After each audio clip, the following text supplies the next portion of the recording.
Bonjour à tous. Bonjour à tous. Bienvenue dans ce webinaire. Nous sommes vraiment ravis de vous accueillir dans ce nouveau webinaire consacré à l'épargne salariale avec un décryptage et la présentation de tous les avantages de l'épargne salariale. Pour animer ce webinaire, je serai accompagné par Jules Magnan, qui est jury spécialisé en droit social au sein de notre service conseil. On a voulu concevoir Bonjour à ce tous. webinaire de manière la plus interactive possible. Donc vous avez un menu qui se situe en haut de votre écran. Vous avez le menu QR pour questions-réponses pour poser en fait toutes vos questions, et bien sûr à la fin de ce webinaire, on essaiera de répondre à toutes les questions avec une session de questions-réponses vraiment dédiée. Vous avez aussi un menu conversation pour échanger en fait avec l'ensemble des participants. N'hésitez pas d'ailleurs à nous envoyer un petit message pour savoir si le son et si l'image sont bons. Vous avez la possibilité également de réagir. Voilà, je vois que tout le monde est quasiment connecté. Bienvenue à tous, bienvenue dans ce nouveau webinaire présenté par PRH Solutions. On commence tout de suite avec toi, Jules, bienvenue. Merci Alexandre, bienvenue à tous. Bonjour à tous. On se retrouve dans le cadre de ce webinaire, conseil relatif cette fois-ci à l'épargne salariale. Un petit décryptage et les avantages à mettre en place une épargne salariale. Voilà, j'espère que tout le monde voit le support. Comme l'a dit Alexandre, n'hésitez pas à vous manifester si jamais ça n'est pas le cas dans l'onglet commentaires. Alors, on va voir ensemble un petit peu ce qu'il en est concernant l'épargne salariale. Alors, je vais demander juste un petit instant, voilà, le temps que le sommaire s'affiche.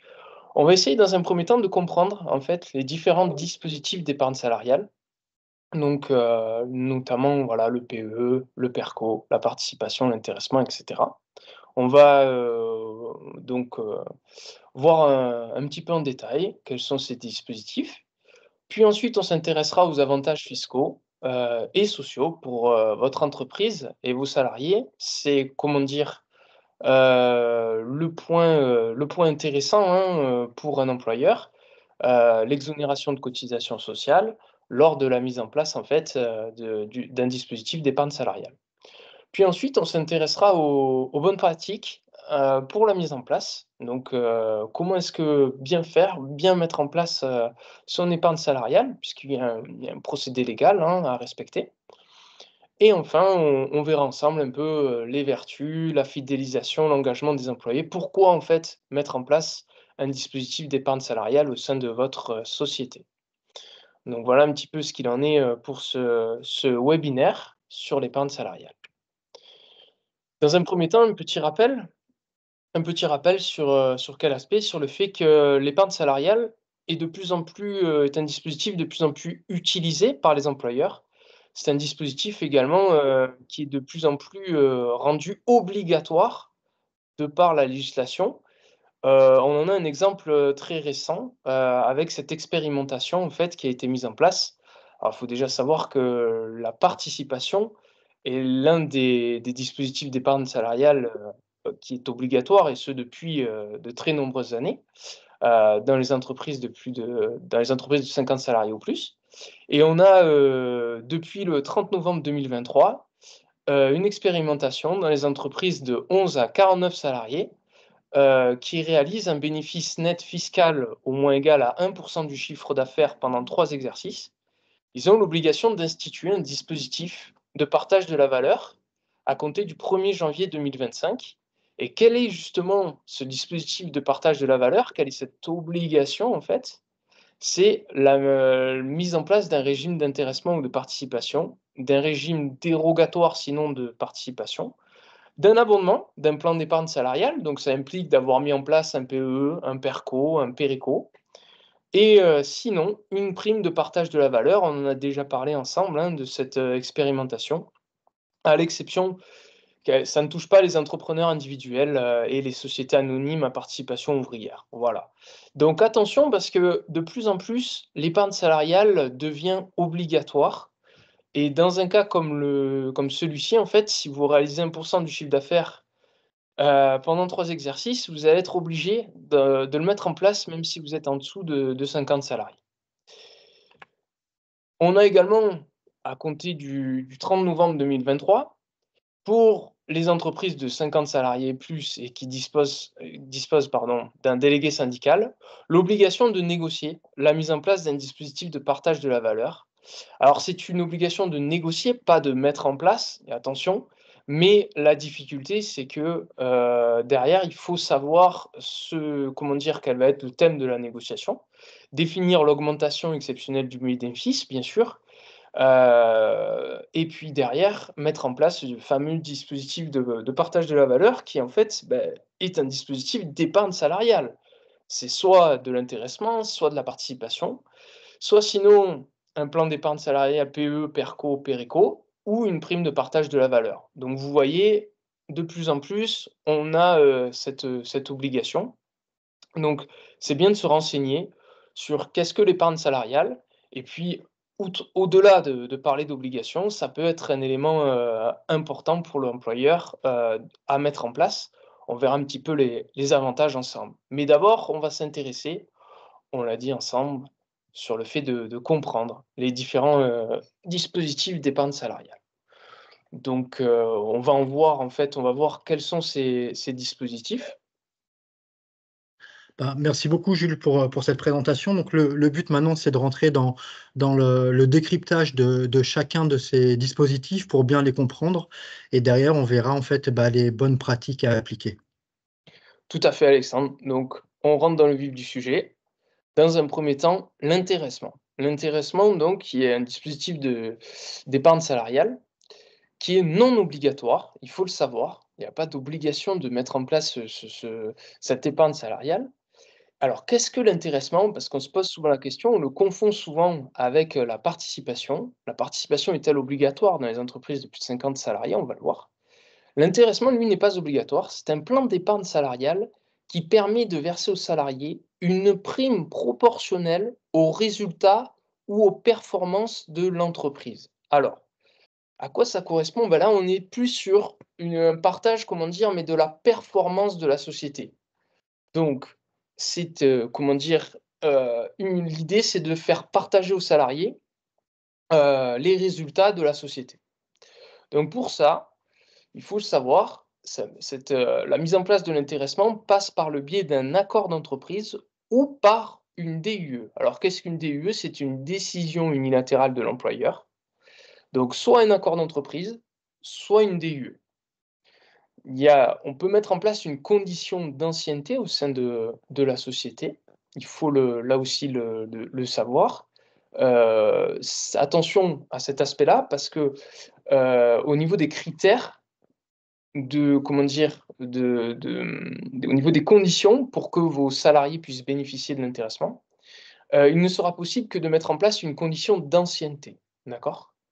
La répartition, elle peut être uniforme, sinon elle peut être proportionnelle au salaire ou au temps de présence de chaque salarié, donc soit l'un, soit l'autre. Donc on peut prévoir un montant, en fait, d'intéressement versé à chaque salarié qui soit proportionnel en fonction de son salaire ou sinon, en fonction, en fait, tout simplement de son temps de présence. Donc ça peut être intéressant.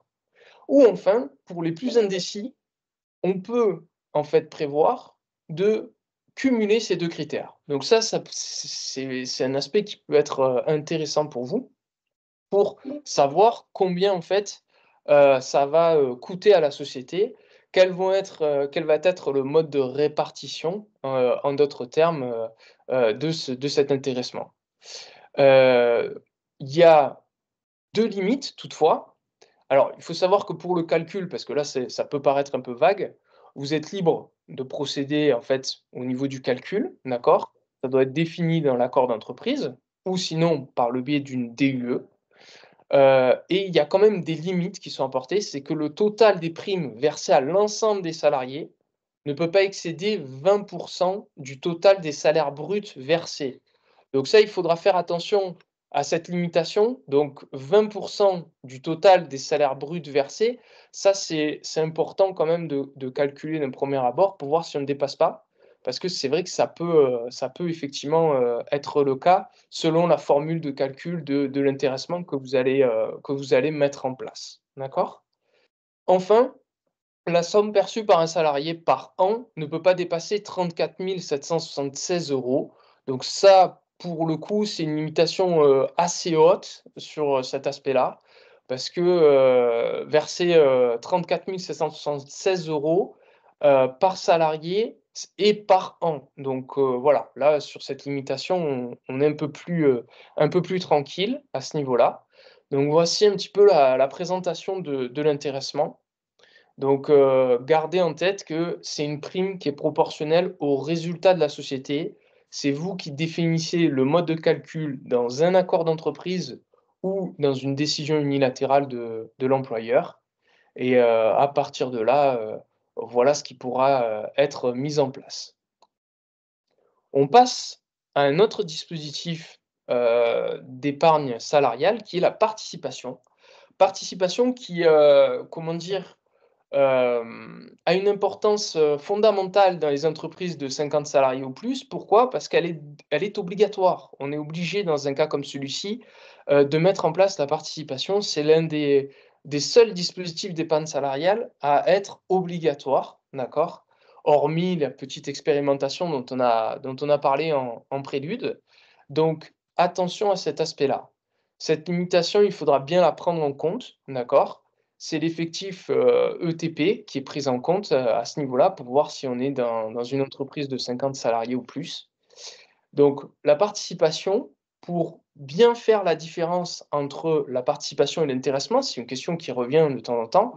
On a dit que l'intéressement, c'était par rapport en fait, à la performance de la société, aux résultats de la société. La participation, c'est un plan d'épargne salariale en fait, qui permet de verser à chaque salarié une part sur les bénéfices de l'entreprise. Donc il faut faire la différence entre les résultats de la société, comment dire? La performance de la société et les bénéfices. C'est pas exactement la même chose, c'est 2 choses différentes. Les résultats, c'est ce que a obtenu la société. Les bénéfices, c'est ce qu'a obtenu la société, mais en enlevant bien sûr les charges, d'accord, de la société. Donc c'est les bénéfices, voilà, le bénéfice que retire la société de sa production.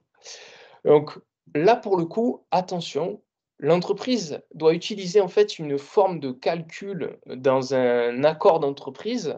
Alors là, on le mettra en place par le biais d'un accord d'entreprise, attention, pas par le biais d'une DUE pour le coup. Et dans le cadre de cet accord d'entreprise, rendu obligatoire, hein, l'entreprise doit utiliser une formule de calcul qui est calquée sur celle de la loi ou une formule plus favorable. Donc rien ne vous empêche de prévoir un autre mode en fait de formule de calcul, d'accord? Mais uniquement si c'est plus favorable que ce qui est prévu par la loi. Alors là, le formule de calcul légal est bien définie. Vous la voyez apparaître en fait à l'écran.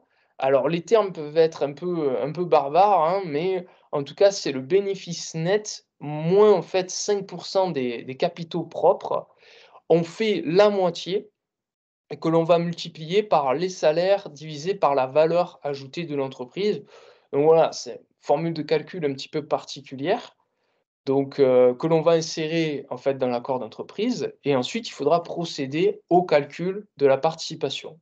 Pour tous ceux qui s'inquiéteraient sur cette mise en place, sur ce calcul comme pour la rédaction de l'accord, sachez que PRH, bien entendu, est là pour vous accompagner. On propose en fait des prestations qui permettent soit de mettre en place l'accord, soit même de calculer en fait la participation ou les 2. Il en va de même également pour l'intéressement. Donc pas d'inquiétude à ce niveau-là, on est là pour vous accompagner. N'hésitez pas à revenir vers nous sur ce sujet si besoin. La répartition de la prime maintenant, une fois qu'on a calculé en fait, la participation, on va avoir un montant, en d'autres termes, un montant global, d'accord? Et ce montant-là, comme pour l'intéressement, on va pouvoir le répartir pour chaque salarié.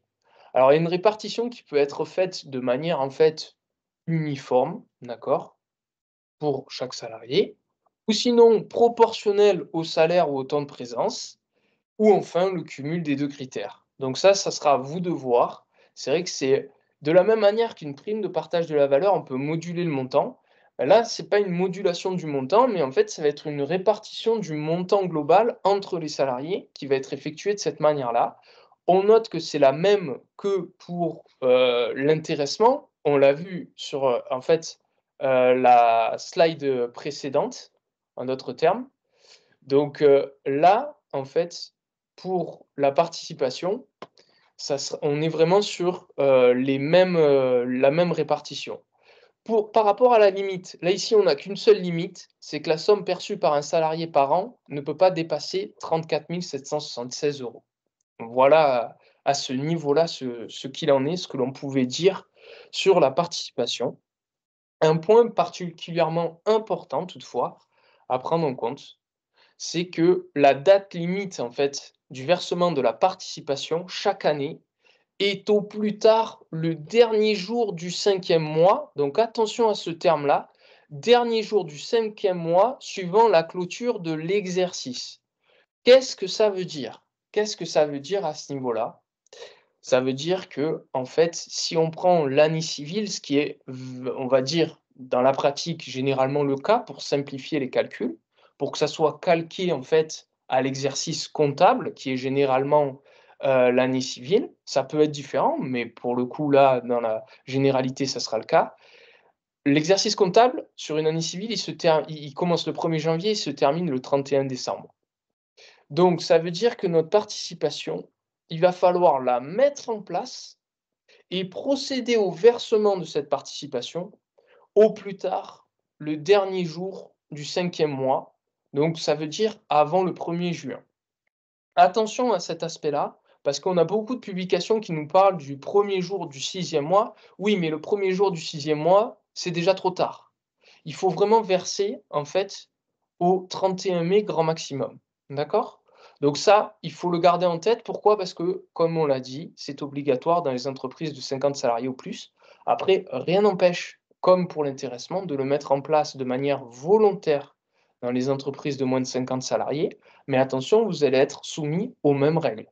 Donc, il faut bien penser, et c'est pour ça d'ailleurs, c'est tout l'objet de ce webinaire, à mettre en place, et on le verra par la suite comment fonctionner, comment mettre en place, à mettre en place en fait la participation par le biais d'un accord avant en fait le 5e mois, voire même il faudrait le mettre en place dès maintenant parce que c'est une procédure un petit peu particulière. Voilà ce que l'on pouvait dire sur la participation. On passe pardon, au plan d'épargne d'entreprise, le PEE, qui, comme on l'a dit ensemble, n'est pas obligatoire, sauf en cas de participation. Pour le coup, donc, ça veut dire que toutes les entreprises de plus de 50 salariés, automatiquement, vont mettre en place de la participation et donc un plan d'épargne entreprise. Alors, qu'est-ce que c'est un plan d'épargne entreprise? C'est un petit peu différent. Le plan d'épargne d'entreprise, en fait, c'est en d'autres termes, si on peut résumer très brièvement, c'est le fait, en fait, d'ouvrir un compte, on va dire, un compte bancaire sur lequel le salarié va mettre, en fait, des sommes. Mais au-delà d'un simple compte bancaire, c'est un plan d'épargne, en fait, qui permet d'acheter des valeurs mobilières avec l'aide de l'entreprise. Donc voilà, ça c'est un plan d'épargne, sur lequel on place des sommes, que ce soit le salarié comme l'employeur. Et donc ça, on peut le mettre en place uniquement par accord d'entreprise. Les salariés peuvent effectuer des versements sur ce plan d'épargne, peuvent effectuer des versements liés à l'intéressement, à la participation, à d'autres plans d'épargne, au droit du CET. Alors qu'est-ce que c'est? C'est le compte épargne-temps. C'est là où on place, voilà, les heures supplémentaires qu'ont réalisées les salariés, certaines, voilà, certaines en fait, heures qu'a réalisé le salarié peuvent être passées sur le compte épargne-temps et donc versées sur le PE. Et enfin, le versement volontaire, qu'est-ce que c'est? Versement volontaire, c'est le fait que le salarié place de lui-même, comme il placerait une somme en fait sur ses comptes bancaires ou ses placements, bancaires, bah, là, il va le placer sur le plan d'épargne d'entreprise. Enfin, on a un dernier point un peu particulier, c'est l'abondement. C'est l'employeur qui peut décider lors d'un versement volontaire d'accompagner le salarié, de l'inciter à placer en fait ces sommes sur le plan d'épargne d'entreprise. Et donc là, l'abondement, c'est le fait pour l'employeur de verser une somme supplémentaire dès lors que le salarié va verser en fait de l'argent, va faire un versement volontaire sur son plan d'épargne d'entreprise. Les sommes, elles sont indisponibles pendant au moins 5 ans, sauf des cas de déblocage exceptionnels que l'on va retrouver assez classiquement dans des placements bancaires. Ça va être tout ce qui va être mariage, achat immobilier, etc., accident de la vie, ce genre de cas, d'accord? À bien cependant les vérifier pour bien les présenter aux salariés. Au maximum, on va verser au maximum 25 de la rémunération annuelle brute chaque année civile, d'accord? Donc, somme assez conséquente, hein, une limite assez conséquente. Et on peut prévoir dans, en fait, l'accord qui met en place le PEE, qui peut être l'accord de participation, on peut prévoir de verser, en fait, un minimum de 160 € chaque année civile dans, voilà, le règlement, hein. Il y a un règlement qui est mis en place au niveau du PEE et donc il est possible de prévoir au minimum, ça sera au minimum, un versement de 160 € chaque année, mais on peut décider de ne rien verser du tout. Si c'est simplement que si on prévoit un minimum, ça sera voilà, 160 €. L'abondement de l'employeur, il est possible, d'accord, on l'a dit, avec les limites suivantes: 3 fois le montant versé par le salarié, pas plus, d'accord, ou sinon 3 709,44 €. Ça peut être fois 2 si c'est un placement, d'accord? Donc voilà à ce niveau-là pour le plan d'épargne, d'entreprise. Pour ce qui est maintenant du PERCO. Le PERCO, c'est la même chose, le même, on va dire, dispositif à peu près que le plan d'épargne d'entreprise. Simplement, là, le but, c'est pour la retraite. On l'a dit, les sommes, elles étaient indisponibles en fait pendant 5 ans pour le PERCO, pour le plan d'épargne d'entreprise. Et là, ici, les sommes, elles sont indisponibles. Vous le voyez, je l'affiche à l'écran. Les sommes, elles sont indisponibles jusqu'au départ en fait à la retraite. Toujours le même système pour le reste, un accord d'entreprise, les sommes que l'on peut verser sur le PERCO sont les mêmes, les cas de déblocage exceptionnel à peu près les mêmes, il faudra vérifier parce qu'il y a certains cas qui changent un petit peu, mais dans la globalité, ce sont les mêmes cas. Au maximum 25 la possibilité de prévoir un minimum de 160 € et un abonnement, toujours pareil, 3 fois le montant versé par le salarié et là, il y a une différence, c'est que c'est 7 419 €, le double de tout à l'heure. D'accord? Donc, à ce niveau-là, assez clair sur le PERCO, on est sur la même idée, si ce n'est que c'est bloqué, les sommes, elles sont bloquées, indisponibles jusqu'au départ à la retraite. Enfin, il faut savoir que le PERCO, comment dire? Alors, quand j'en ai parlé, c'est le dispositif, pardon, qui avait été mis en place, en fait, avant le 1er octobre 2019. Mais il a pris fin, il a été remplacé par le PERECO, d'accord? Donc on joue un petit peu sur les mots, mais l'idée reste la même. Donc voilà, PERCO, PERECO, c'est la même, idée, si ce n'est que si vous avez mis en place, en fait, un PERCO au sein de votre société, ça ne sera plus possible, on parlera de PERECO. Donc il y existe quand même la possibilité depuis le 1er octobre 2019 de transférer les sommes d'un PERCO vers le PERECO, mais dans l'idée, rien ne change, si ce n'est en fait à peu près le terme, d'accord? Donc c'est la même chose, c'est un produit en fait d'épargne d'entreprise qui va jusqu'au départ à la retraite, d'accord? Donc voilà, je voulais pas vous noyer sur les termes, mais voilà, il faut savoir que maintenant ça s'appelle PERECO. On a également le, PERE-OB. Alors ça, c'est un dispositif, en fait obligatoire, d'accord? C'est un plan d'épargne retraite d'entreprise obligatoire. Bon, là aussi, on est sur la même idée, d'accord? Je ne veux pas vous noyer sur tous ces termes-là. On est sur les mêmes dispositions à peu près, si ce n'est que, c'est un plan d'épargne retraite qui peut parfois être rendu obligatoire dans certains cas, d'accord? Mais au-delà de ça, on est vraiment sur les mêmes dispositifs d'épargne salariale. Donc voici un petit peu, les dispositifs que l'on avait. On termine par la prime de partage de la valeur, qu'on peut considérer comme une épargne salariale à part entière. On en avait parlé la dernière fois, donc je passe brièvement dessus. depuis le 1er décembre 2023, donc on peut verser une prime. Alors, c'est vrai qu'on parle d'épargne salariale, mais là, on n'est plus sur une prime que l'on verse. Vous allez voir pourquoi on l'inclut dans l'épargne salariale. C'est parce qu'on peut verser, voilà, 2 primes au titre d'une même année civile. On a un système d'exonération, d'accord? Sensiblement, un petit peu identique, que pour, les plans d'épargne. Mais surtout, c'est ça qui nous intéresse, le dernier encadré, c'est la possibilité de verser le montant de la prime de partage de la valeur sur le plan d'épargne. Donc soit un plan d'épargne salariale PE, PEI. Alors le PEI, j'en ai pas parlé, mais c'est en fait tout simplement un plan d'épargne inter-entreprise. C'est entre plusieurs entreprises qui se sont mises ensemble, d'accord? Ça marche notamment dans le cas des groupes. Ou un plan d'épargne retraite d'entreprise, comme on l'a vu ensemble, les 3 termes avec les mêmes conditions, d'accord? Donc voilà un petit peu ce qu'il en est pour, tous ces plans d'épargne, salariale. Bah, merci beaucoup Jules pour la présentation donc de ces 7 dispositifs. Maintenant, on va rentrer un peu plus dans le détail des avantages fiscaux et sociaux, à la fois pour bah, votre entreprise et à la fois pour vos collaborateurs. C'est ça. Alors, c'est l'épine en fait centrale, hein, du dispositif, c'est savoir en fait connaître le régime fiscal et social. C'est là où ça va être intéressant pour l'employeur de verser des sommes dans ce cadre-là, parce que il y a, vous le voyez tout de suite, une exonération de cotisation sociale. Alors, une exonération de cotisation sociale pour qui? Pour quel dispositif? Ben, déjà, on peut le voir pour l'intéressement, d'accord? On l'a également pour la participation, pas de cotisation sociale, d'accord? Pour le PEE, on a des sommes qui sont exonérées de cotisation sociale dans la limite de 5 du PAS, d'accord? Vous le voyez ici, apparaître à l'écran.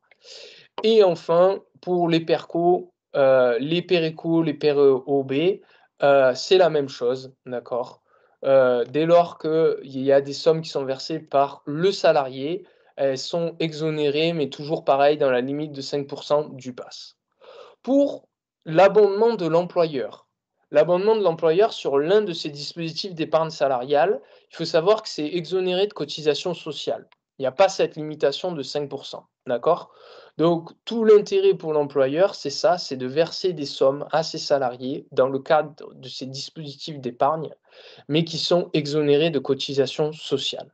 Ça, c'est la première des choses, voilà, à prendre en compte à ce niveau-là. Par contre, attention, l'exonération de cotisation sociale ne veut pas dire qu'on est exonéré également de CSG-CRDS. Il y a un élément à prendre en compte, c'est que dans le cadre d'un intéressement, il va y avoir la CSG-CRDS qui va s'appliquer.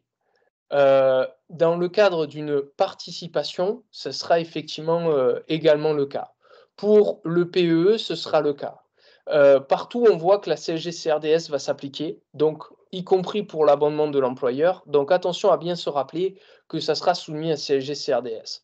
On est aux alentours, selon les cas, hein, de 7,5 ça peut monter jusqu'à 9 d'accord? Pour avoir un ordre de grandeur, 10 grand maximum. Enfin, on a le forfait social. Alors le forfait social, c'est encore autre chose. Le forfait social, il est soit de 20 d'un montant de 20 soit d'un montant de 16 dans certains cas. Pour l'intéressement, ce qui va être, comment dire, utile de rappeler, c'est que dans les entreprises de moins de 250 salariés, donc vous voyez à ce niveau-là, si vous êtes dans ce cas-là, il n'y a pas de forfait social, tout l'avantage. Si on est à plus de 250 salariés, là, effectivement, attention, on a un forfait social de 20 à appliquer dessus. Donc, attention à ce niveau-là. Pour la participation, on a un forfait social qui va s'appliquer, sauf dans les entreprises de moins de 50 salariés. Donc, attention, parce que la participation, on l'a dit, c'était l'un des rares éléments obligatoires.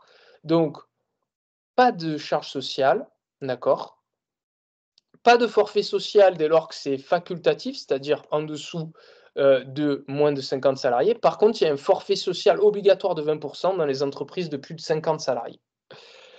Enfin, pour les autres dispositifs d'épargne salariale, le PE, le PERCO, le PERECO, le PERE-OB, là, en fait, on est sur un fonctionnement d'un forfait social de 16%, 20%. Alors, quel est ce fonctionnement de 16%, 20%? Si jamais on met en place un plan d'épargne qui est téléguidé, c'est-à-dire qui est, comment dire, organisé, qui n'est pas laissé libre au salarié, c'est-à-dire qu'on lui présente des placements sur lesquels il met ses sommes, bah, dans un cas comme celui-ci, on va en fait appliquer un forfait social de 16%. Si par contre le placement est libre, puisque les sommes peuvent être placées en fait sur des, voilà, des placements particuliers, si les sommes, c'est le salarié qui a la liberté de placer ses sommes comme il entend, là effectivement, on va rentrer dans un forfait social à 20%. Alors je sais que c'est un peu complexe à entendre, mais quand on met en place en fait un plan d'épargne, c'est un placement en fait qui est fait. Un placement sur des, comment dire, des actions à ce niveau-là. Et donc on place des sommes qui peuvent rapporter de l'argent aux salariés. Et donc ce placement, soit il est libre, soit il est encadré. S'il est libre, 20%. S'il n'est pas libre, 16% de forfait social. Sauf pour les entreprises de moins de 50 salariés où là, il n'y a pas en fait de forfait social. Donc, les entreprises de moins de 50 salariés, ce qu'il faut qu'elles retiennent, c'est qu'elles n'ont pas de forfait social.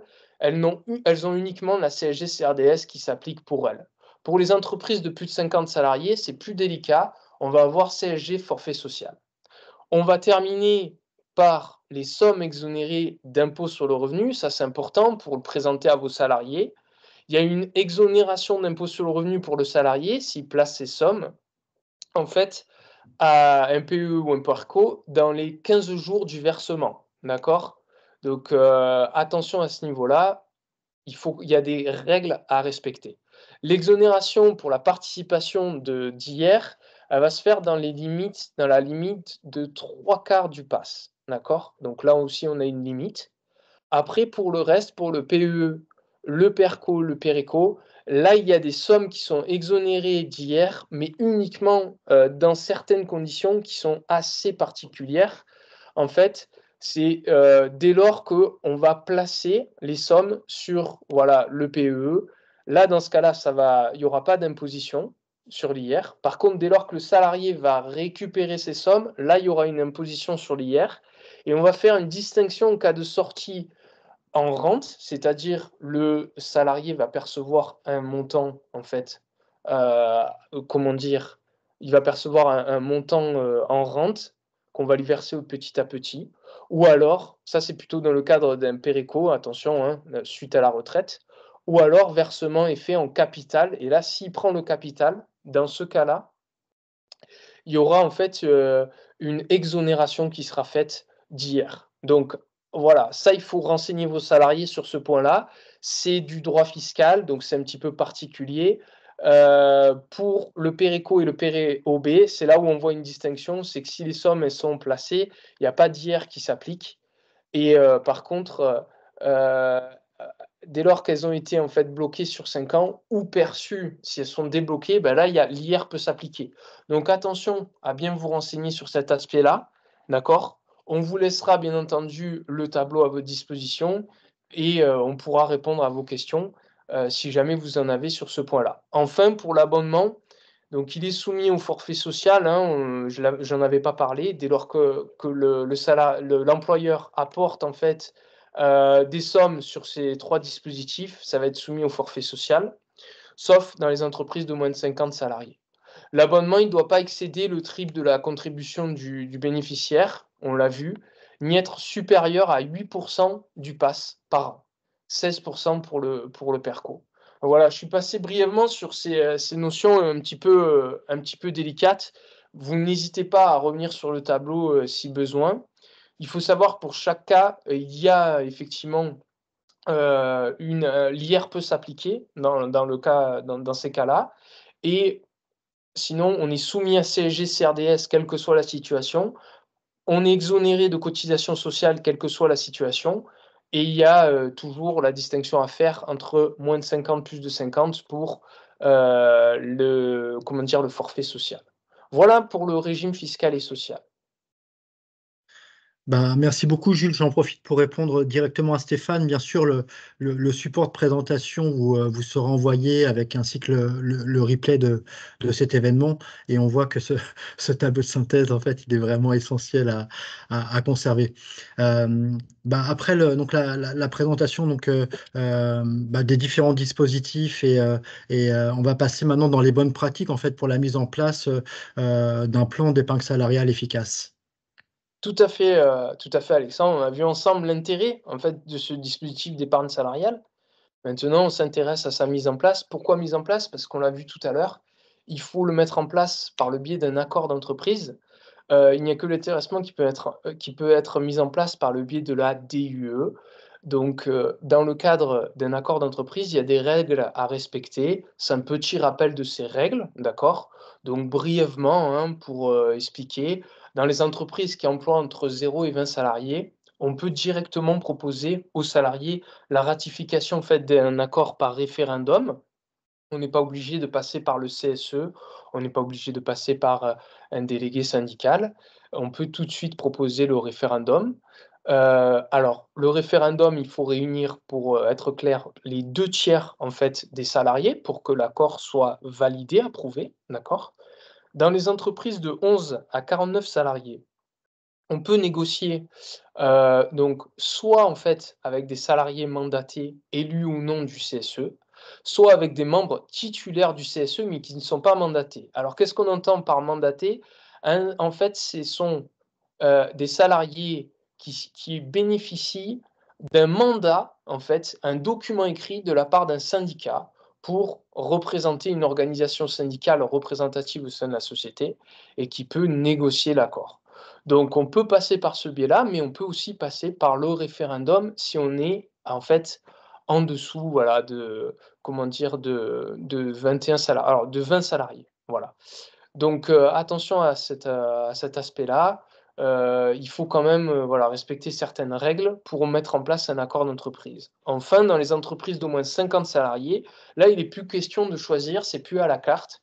L'employeur, il doit négocier, en fait, obligatoirement avec soit le délégué syndical dans un premier temps, sinon avec les représentants, en fait, du personnel qui sont mandatés par une organisation syndicale ou à défaut, en fait, avec, des représentants du personnel qui ne sont pas mandatés. Ce que j'entends par représentants du personnel, c'est des salariés, qui sont, en fait, comment dire? Membres du CSE ou enfin des salariés qui sont mandatés, mais qui ne sont pas membres du CSE. Il y a un ordre défini pour négocier un accord d'entreprise, donc attention à bien vérifier que vous soyez dans ce cas-là. Dans le cas qui nous intéresse le plus, c'est-à-dire en dessous de 50 salariés, ce qui est le cas, généralement en France, c'est donc par le biais du CSE qu'il faut procéder. Que vos membres soient mandatés ou non par une organisation syndicale, vous procédez par le biais de vos membres du CSE et si on est en dessous donc de 20, par le biais d'un référendum. Voilà ce qu'il fallait retenir pour la négociation et la conclusion d'un accord d'entreprise.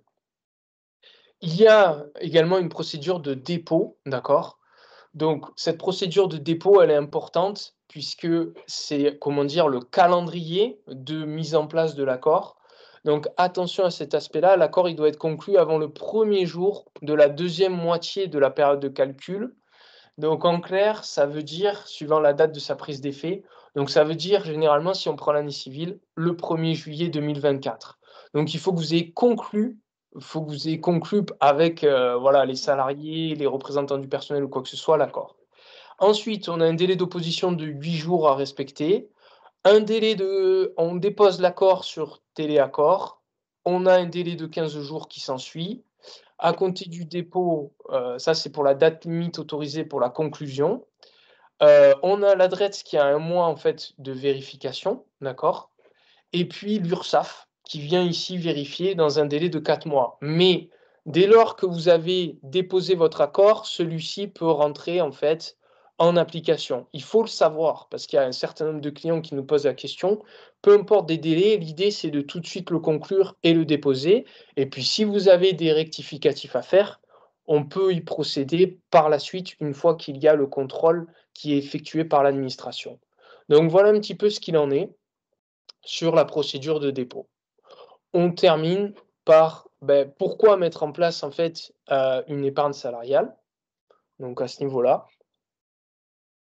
Donc, on l'a vu, en fait, ça, l'épargne salariale aussi, au niveau de la marque employeur, en fait, peut être un levier important, en fait, de la fidélisation et de l'engagement des collaborateurs, c'est ça? Exactement, c'est ça.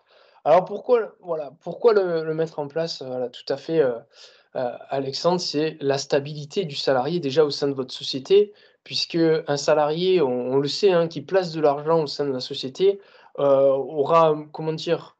Sera un peu plus attaché à celle-ci. Ça incite aussi le salarié à s'investir dans le travail, on l'a vu par l'intéressement ou la participation, dès lors qu'il va avoir le résultat dans son intéressement ou sa participation des fruits de ses efforts, puisque si la société en fait va bien, s'il effectue le bon travail, il pourra récupérer une partie de son travail par le biais de l'intéressement ou de la participation. C'est également, il faut le savoir, un argument de recrutement qui est de plus en plus utilisé. On est dans une période où on a encore un peu de mal à recruter.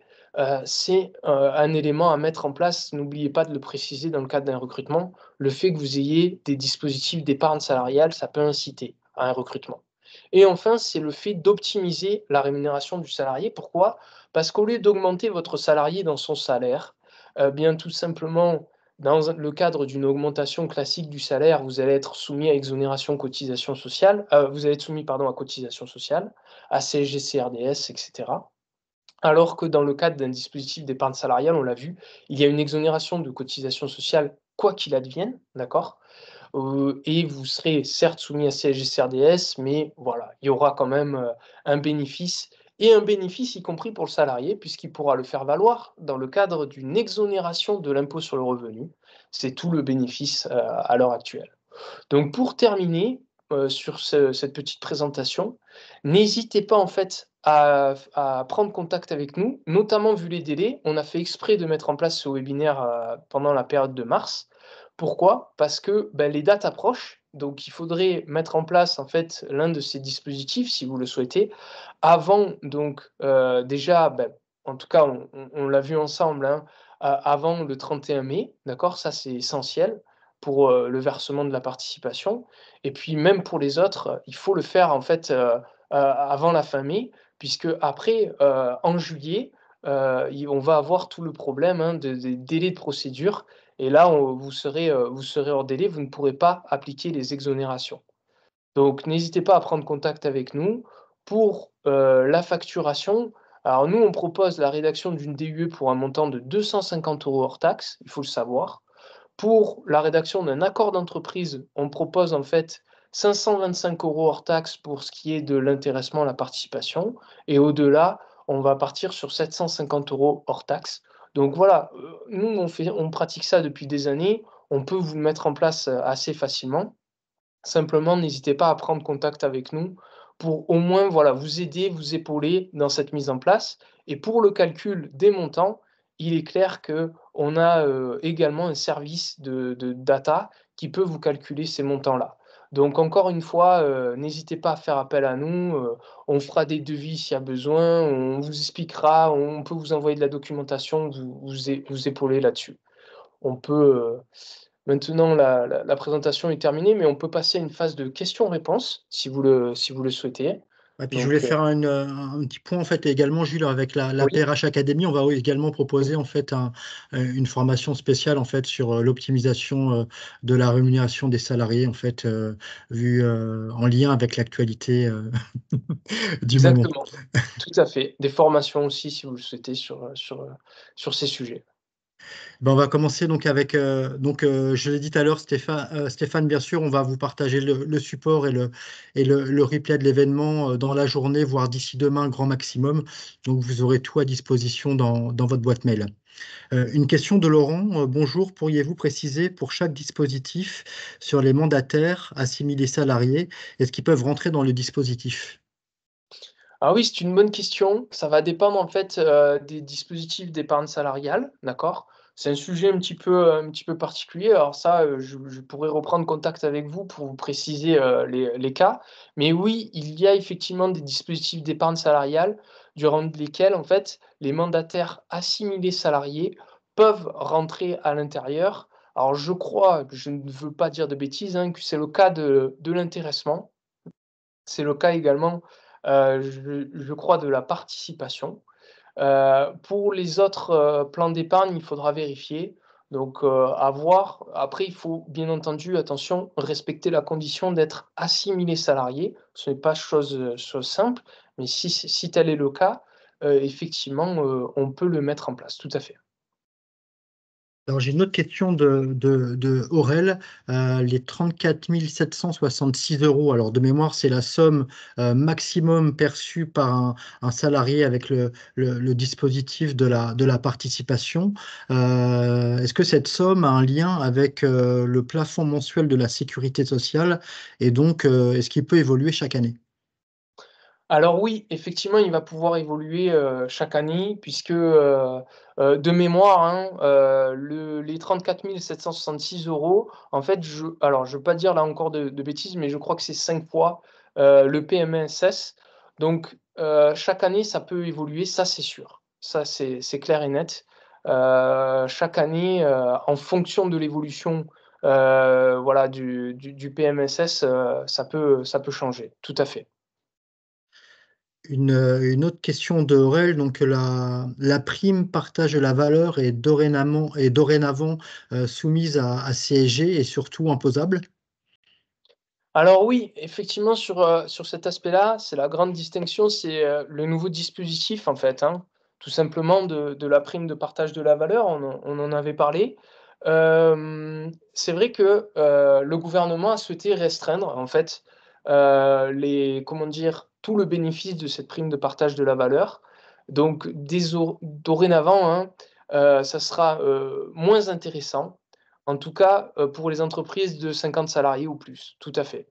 Donc ça sera soumis à CSG-CRDS et ça sera effectivement, imposable, sauf le cas du placement où si jamais le salarié souhaite placer ces sommes, en fait, cette somme-là sur, un plan d'épargne d'entreprise, là effectivement, il ne sera pas soumis à l'impôt sur le revenu. Donc, voilà et la prime de partage de la valeur, elle est reconduite, elle reste intéressante pour l'exonération de cotisations sociales.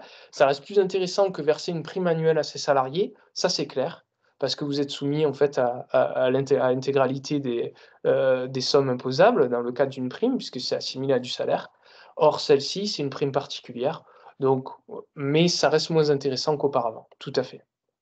Et peut-être que dans le message de remerciement, on pourra mettre les liens directement vers nos fiches pratiques. Vous savez qu'on a des fiches pratiques sur notre site internet en fait, qui détaillent voilà, l'ensemble de ces dispositifs, dont une grande fiche pratique, bien sûr, sur la prime partage de la valeur. Et on vous mettra le lien dessus avec, bien sûr, tout le contenu qui est mis à jour régulièrement.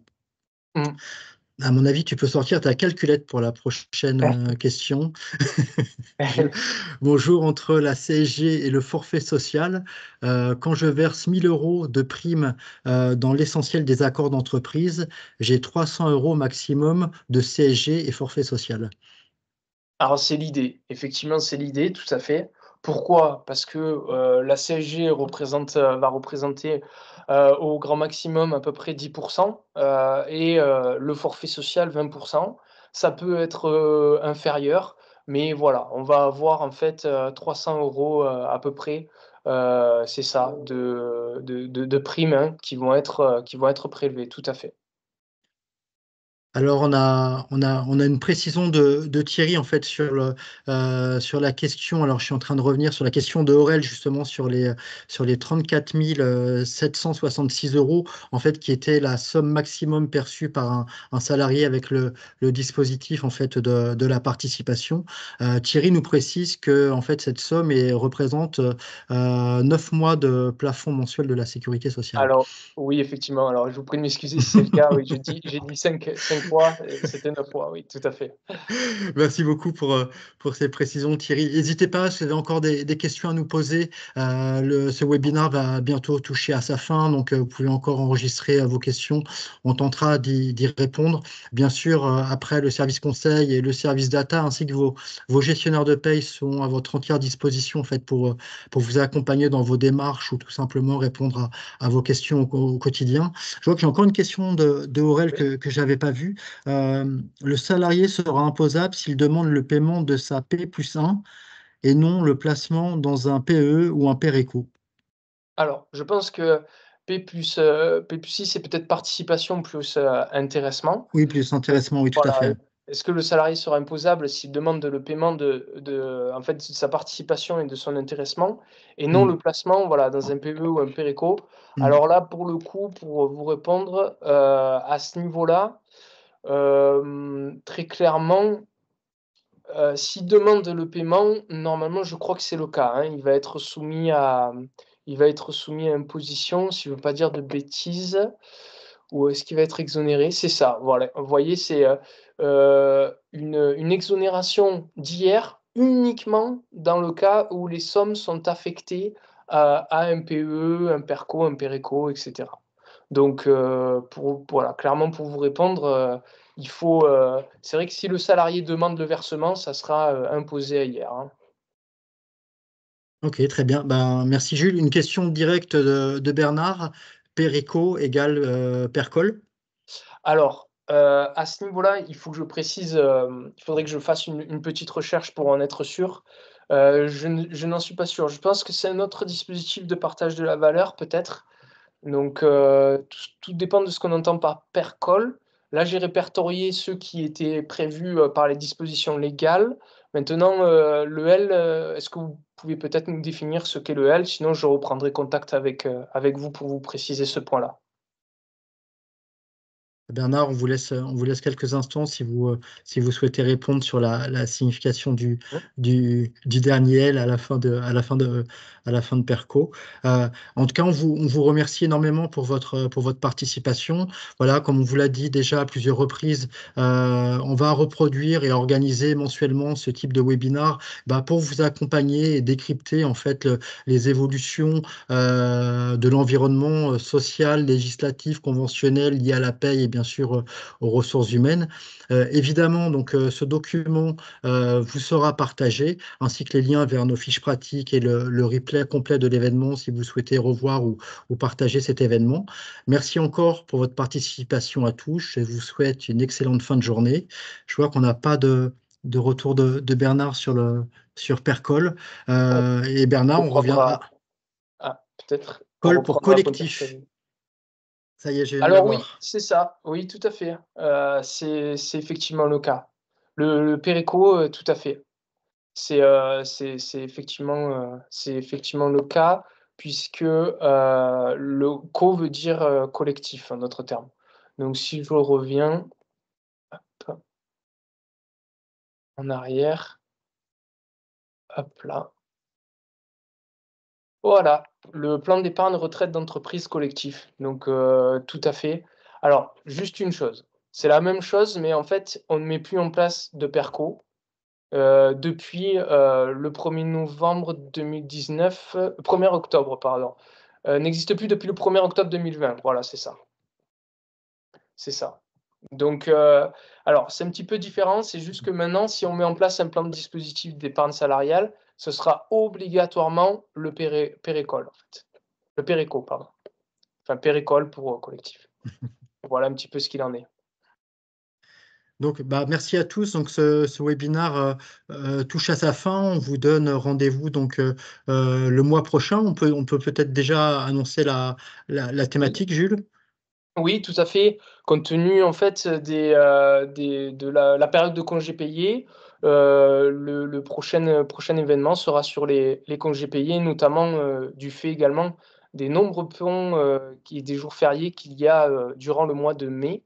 Donc on se retrouve en avril pour présenter un petit peu les règles relatives aux congés payés et donc, aux jours fériés.